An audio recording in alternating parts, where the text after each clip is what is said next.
country where over 60% of the population is engaged in agriculture, 39% outside the money economy, cooperatives remain a lifeline for millions of Ugandans. The Uhuru Institute for Social Development has continued to advance the cooperative movement for over a decade now. From its humble beginnings in 2013, the Uhuru Institute for Social Development has grown into a beacon of hope for cooperatives across Uganda, helping them to achieve sustainable growth, efficient governance, and economic empowerment and cooperative education. While working with ActionAid in Nairobi, I traveled quite a lot.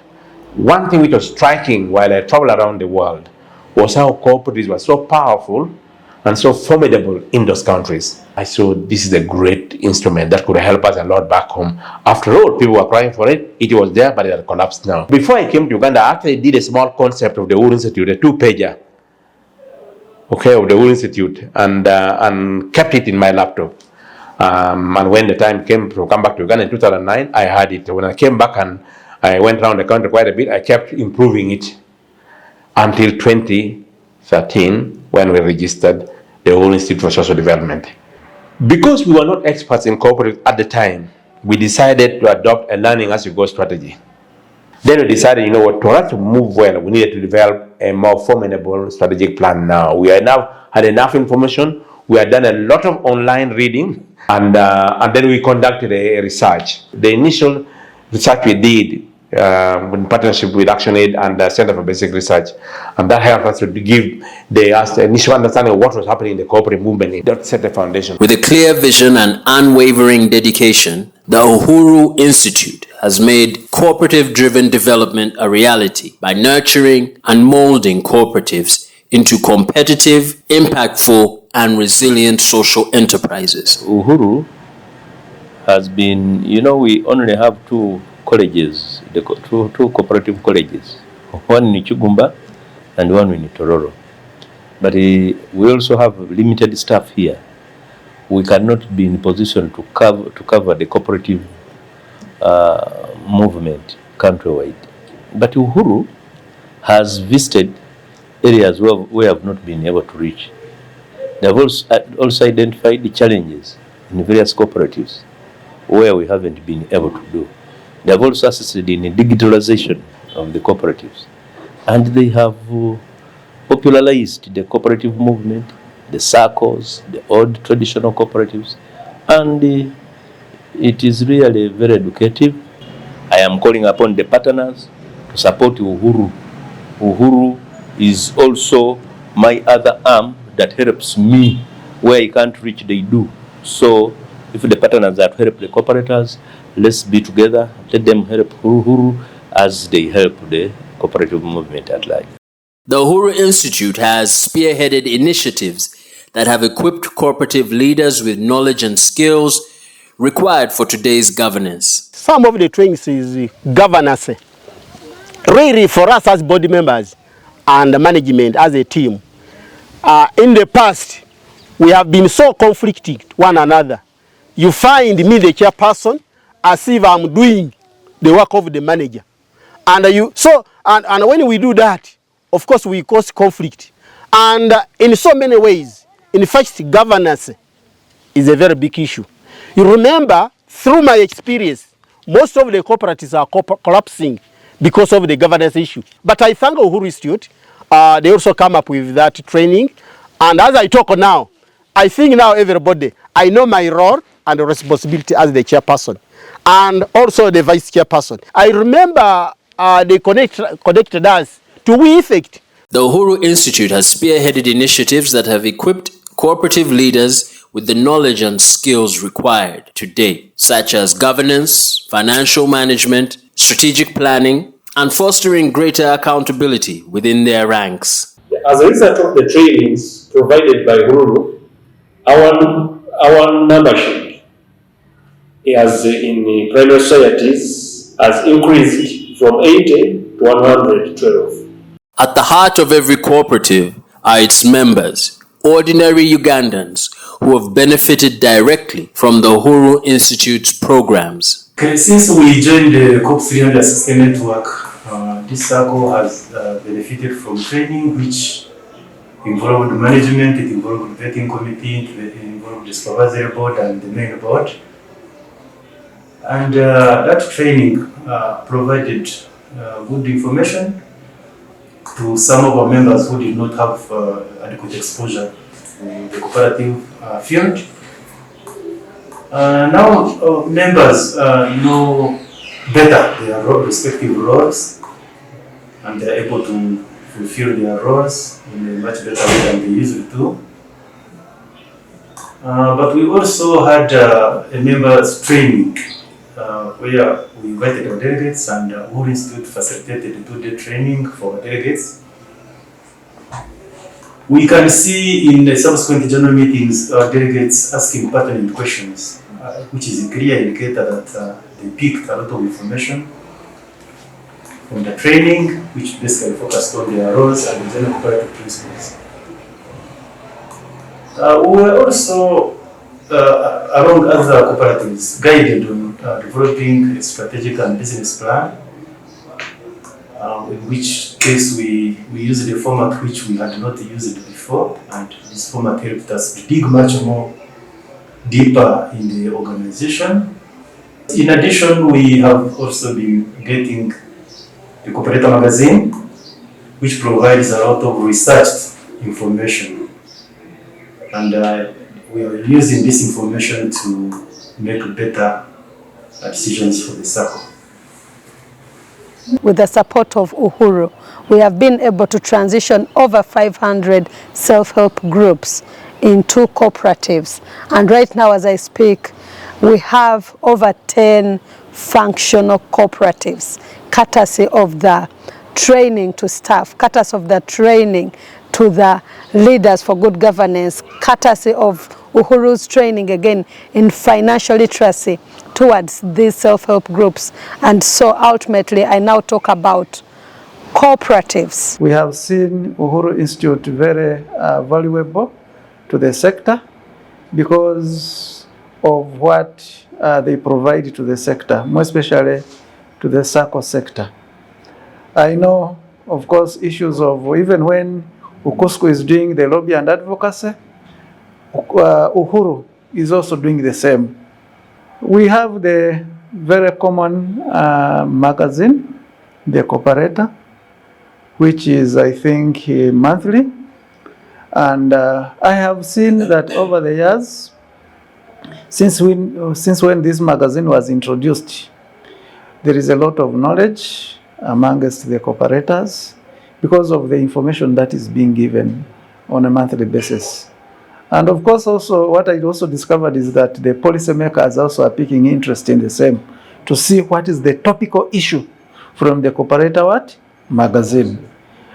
We may think that this is only nationally, but you also realize that recently when we also for the ACOSCA, which is the African Body Congress, there are also some cooperators from other countries which were asking and referring to the Cooperator magazine. So there is a lot. The innovative Co-op Profiler, the Cooperator Media, and the Co-op 360 Network are some of the Uhuru Institute's flagship initiatives, which have allowed cooperatives to keep detailed records, track performance, leading to better decision-making and growth. The Cooperative Resilience and Measurement Index study that we did to develop an index whereby cooperatives can be able to measure their resilience, so they can be able to input the values and understand to what level they're performing, and also the cooperative principles. So that is the cooperative principles and values. And in there, they're able to see how they're performing against these values and principles and be able to anticipate how resilient they will be in the future. So our objective is to advance and apply behavioral science within the Global South. And this definitely applies to the Uhuru Institute as well, because we are bringing in an extra element of behavioral science, which is a way for us to understand human behavior better. And if you're looking to work with cooperatives and, figure out ways to communicate better to cooperatives, it's imperative for TUI to figure out the best way to do that. And we use behavioral science insights Now, I mentioned that our work is to improve citizen or civic engagement outcomes in East Africa. So that's Kenya, Uganda, and Tanzania. The Uhuru Institute has also collaborated with key partners such as Busara, ActionAid, and with cooperatives, pooling resources and expertise to drive social and economic development in Uganda's cooperative sector. The Uhuru Institute is also an evidence-based organization, and so at its formative stages, they did invest in this important research about the state of cooperatives, the history, and how what challenges they have faced, and what opportunities do exist to strengthen the movement. So this is the grant and the partnership that ActionAid Uganda at the time was very honored to have collaborated with the Uhuru Institute on, and it was an elaborate research. It revealed very fundamental, fundamental issues, but also knowledge about the cooperative movement. And since then, the Uhuru Institute has not looked back. Not just in Uganda, but all over the world. It's an important a movement that organizes around the economic empowerment and therefore the political empowerment of citizens. So ActionAid, first of all, is pretty much concerned about people being at the center of any development. So their agency and their ability to organize, their ability to strengthen the capability to engage with the state is central to the philosophy of ActionAid, because a free and liberated citizenry can play a significant role in the political, social, and economic transformation of Uganda. But the identity of Uhuru Institute, more as a social enterprise, but also not a traditional NGO, has been very, very helpful. And I think that partly explains why the Uhuru Institute team has been able to advance some of the ideals we talked about some time back. We thank them for the contribution towards cooperative development. I think it has been immense. While other perceived institutions that we may think would do a lot were limping, Uhuru came in to fill in the gap. When they came up with a kind of novel ideas on how to promote cooperatives, which we welcomed. We gave them a listening ear, and they were eventually accepted by quite a number of cooperatives. They've continued to publish, to produce written works, which help shape the cooperative policy. Some people were a bit hesitant to receive Uhuru, yet their agenda was positive towards. There's no better advocate than a non-corporate advocating for your goal. So when they came advocating for cooperatives, for me, I think that is a very, very positive development. In celebrating 10 years, the Uhuru Institute has recognized the contributions of outstanding cooperatives through the Innovations Award. These awards shine a light on the incredible achievements of cooperatives that have demonstrated resilience, creativity, and impact. When we won the Innovation Award in around March 20th, the first opportunity was the networking. We won award when we were 100. The member cooperative was 124. But between the spell of 6 months, we have increased the number from 124 to 264 within a spell of 6 months, profiling the farmers. And the reason why we are profiling the farmers is it will be very easy for us to communicate to them. Like now, we see, we watch the trend, the trend, that is the rainfall season pattern, seasonal pattern. And for us, it is very easy for us to write messages. Between January and March, there will be a prolonged what? There will be a prolonged dry season. So farmers prepare the land. So you just write the message and send to them, and all of them get messages. So that is a very good thing and a new thing that we have acquired after the innovation. We not have even we just know that we have 100 farmers, but you don't have the phone number, you don't have where they come from. You know that they comes from the other parents, but to reach them, you don't have even the phone number to call. What do? You just go to the radio and do announcement and say we have a meeting today. Some of them may not be having even but now all of them have phones and the message goes direct and it is very fast. The other time it takes even a lot of time for them to understand. Before the innovation went on, we used to earn, the last earning was 7,775,000 after selling all the produce. You calculated the money that came to the cooperative. But now after that, we sold, the last selling was 4,273 bucks. And then the commission we earned from there was 87 million after the innovation. While challenges remain, the future looks bright for Uganda's cooperative sector. The Uhuru Institute remains committed to supporting cooperatives as they adapt to new realities, ensuring their sustainability for decades to come. I've seen Uhuru participating in events like organizing the International Cooperatives Day. It was the initiative of Uhuru to promote the cooperative week instead of only having one day. These celebrations are intended to enhance awareness on the cooperative movement and the role of cooperative in socio-economic transformation.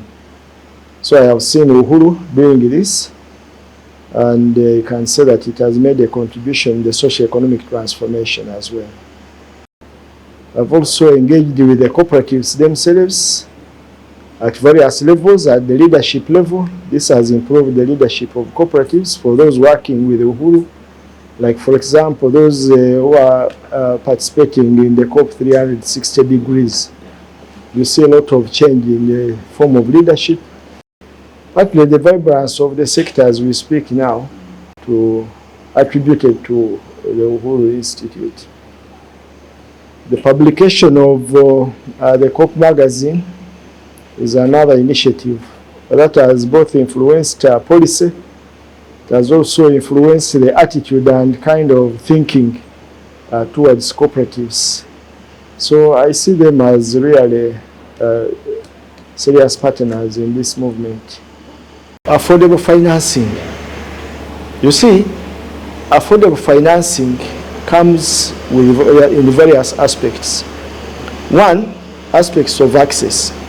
I know who has a similar kind of arrangement. Even the commercial banks have had to adjust from their normal products. They are developing specialized products for this kind of clientele. What I would say is that here in Sebei and specifically Kapchurwa, our cooperatives which have actually interacted and actually have partnership with Uhuru Institute are of another level.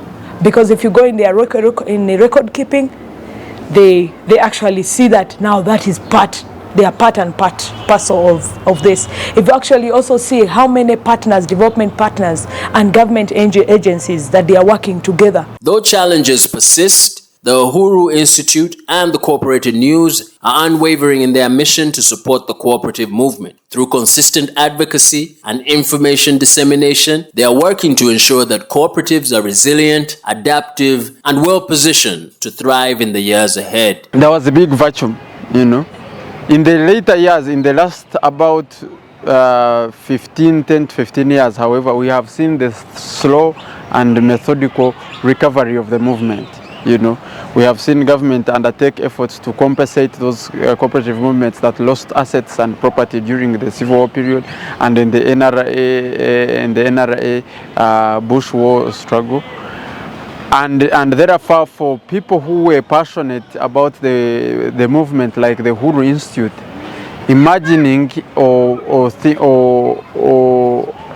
imagining and therefore bringing into effect the Cooperator magazine was a way of contributing to the recovery of that movement. With the rapid expansion of the internet and digital technologies, the cooperative news is adapting to a new landscape. From online newsletters to social media engagement, the publication is transforming into a more dynamic, interactive platform that connects cooperatives across Uganda and globally to new opportunities and insights. The cooperative news, as a key resource for cooperative leaders, members, and stakeholders, is offering a platform for discussions, policy updates, and shared experiences. The magazine reaches our legacy audience, our readers, but it's accompanied by an e-magazine, which we put out online. You can access it anywhere as long as you're a subscriber. You can read it on the move. You don't have to strictly go to the news agent in Kampala. You could be anywhere in the world. It's borderless.